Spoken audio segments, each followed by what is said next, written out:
Parliament के खुसूसी इजलास के दूसरे दिन मरकजी वजीर अर्जुन राम मेघवाल ने खातून रिजर्वेशन बिल पेश कर दिया। हुकूमत ने इस बिल को नारी शक्ति वंदन यानी निस्वानी क़ुव्वत को सलाम बिल का नाम दिया है।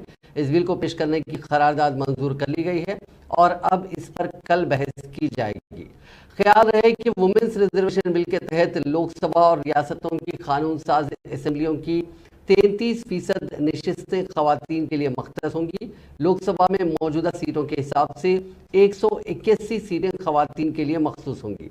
मरकजी वजीर कानून अर्जुन राम मेघवाल बिल पेश करते वक्त उन्होंने कहा कि बिल खवातीन को बाइख्तियार बनाने से मुताल्लिक है। बिल में SC और ST के लिए 1/3 रिजर्वेशन का इंतजाम किया गया है, लेकिन इसमें OBC खवातीन को जगह नहीं दी गई। इसके अलावा ये कोटा राज्यसभा या रियासतों की कानून साज काउंसिलों में भी लागू नहीं किया जाएगा।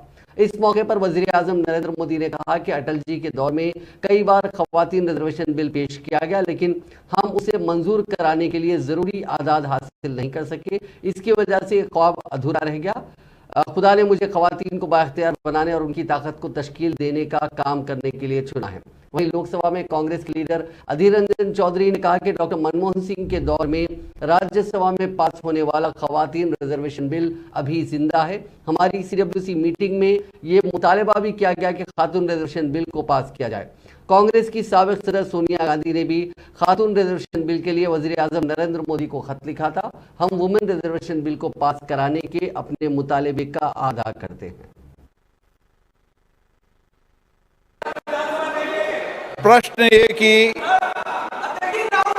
विधेयक को पुनर्स्थापित करने की अनुमति प्रदान की जाए।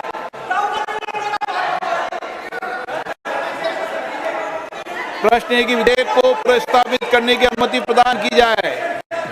जो सदस्य इसके पक्ष में हाँ गए, जो सदस्य विरोध में ना गए, मेरे विचार में निर्णय हाँ वालों के पक्ष में हुआ। हाँ वालों के पक्ष में हुआ। माननीय मंत्री जी अब विधेयक को प्रस्तावित करें। I introduce the bill. Honorable Speaker.